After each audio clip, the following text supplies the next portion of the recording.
The legend begins in the peaceful Wallowa Valley of Oregon in 1840 with the birth of Hin-mah-too-yah-lat-kekt, known to the world as Chief Joseph.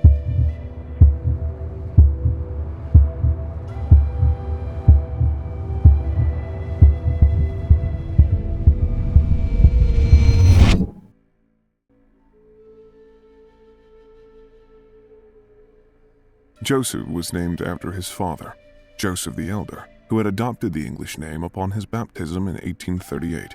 Joseph the Elder, a beacon of diplomacy, walked the tightrope between his tribe and the white settlers. His conversion to Christianity, a first among the Nez Perce, fostered a fragile truce with the encroaching settlers. With diplomacy and guile, he carved out a reservation for his tribe through a new treaty in 1855. But peace was a delicate thing, easily shattered. Gold lust brought white prospectors to Nez Perce lands, and most of the land promised to Joseph the Elder and his tribe was greedily reclaimed.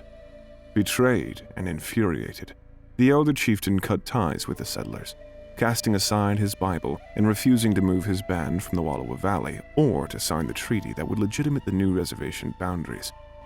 Joseph the Elder passed away in 1871, and his son, also known as Chief Joseph, took over his leadership role. As tensions simmered and conflict loomed, Joseph, along with Chiefs Looking Glass and White Bird, refused to bow to the government's resettlement program. When warriors from White Bird's faction split settler blood, Chief Joseph was put in a difficult situation. Anticipating a harsh retaliation, he made a daring decision. Retreat strategically, not in defeat, but to live and fight another day. Chief Joseph led 700 of his people, including only 200 warriors, for 4 grueling months on a staggering 1,400-mile trek towards Canada, outmaneuvering the pursuing Colonel John Gibbon and his soldiers, who outnumbered Joseph's warriors by a ratio of at least 10-1, and several times defeating them in actual combat. During the long retreat, he won the admiration of many whites through his humane treatment of prisoners, his concern for women, children, and the aged, and also because he purchased supplies from ranchers and storekeepers rather than stealing them. Colonel John Gibbon and his soldiers finally caught up with the Nez Perce tribe camped in a high meadow. The soldiers made a surprise attack, firing into the lodges and teepees. A fierce fight raged for the rest of the day. Chief Joseph estimated about 80 of his people were killed, including many women and children. Joseph later said, quote, "Nez Perce don't fight women and children. We could have killed many more, but we would have been ashamed." The Nez Perce were able to escape, but this battle changed things. After this, Joseph and his tribe didn't believe peace could be an option. The tribes pushed onward to Yellowstone, travois poles bearing their injured. Their journey was marred by skirmishes and raids. Upon their arrival at Yellowstone National Park, they encountered groups of tourists. Some young warriors, embittered and skeptical of the white men, seized and shot 2 tourists. Joseph, however, did his best to shield the others. He claimed that most were treated with kindness and respect. The task of maintaining order amongst the enraged and desperate warriors was growing harder and harder. Meanwhile, Army troops were biding their time, awaiting the Nez Perce's departure from the park. Yet Joseph and his people outsmarted them. They traversed the Absaroka Range through areas thought to be insurmountable and evaded capture. Their sights were set on the Canadian border, their last sanctuary.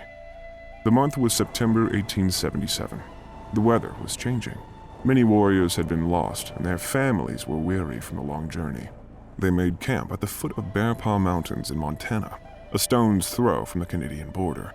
But Colonel Nelson Miles and his troops caught up with them. The final battle, the battlefield, was drenched in blood and snow.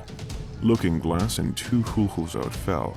So did Joseph's brother, Olokut. Up to 200 Nez Perce escaped and crossed the Canadian border, but the majority were weary, injured, and spent. "I could not bear to see my wounded men and women suffer any longer," Joseph admitted. "We had lost enough already." Confronted with their grim fate, Joseph took it upon himself to meet Miles and Howard on October 5, 1877. He offered his rifle as a symbol of surrender. His speech of surrender, recorded by a soldier, became one of the most famous speeches in the history of the American West. Quote, "It is cold, and we have no blankets. The little children are freezing to death. My people, some of them, have run away to the hills and have no blankets, no food. No one knows where they are, perhaps freezing to death. I want to have time to look for my children and see how many I can find. Maybe I shall find them among the dead. Hear me, my chiefs. I am tired. My heart is sick and sad. From where the sun now stands, I will fight no more, forever." These words encapsulate the heartbreak of their ordeal, the haunting sight of the missing, and the desperate search for kin among the fallen. Chief Joseph and his band were sent at first to a barren reservation in Indian Territory, later Oklahoma. There, many sickened and died. In 1885, some of his tribe were permitted to return to the Pacific Northwest, but it was a hollow victory. The Wallowa Valley was forever out of reach, and his tribe had been decimated by war and disease. Chief Joseph's journey ended on September 21st, 1904. His body now rests in the Colville Indian Cemetery on the Colville Reservation in Washington State. But his spirit, his legacy, the tale of his valiant stand, and his extraordinary journey live on.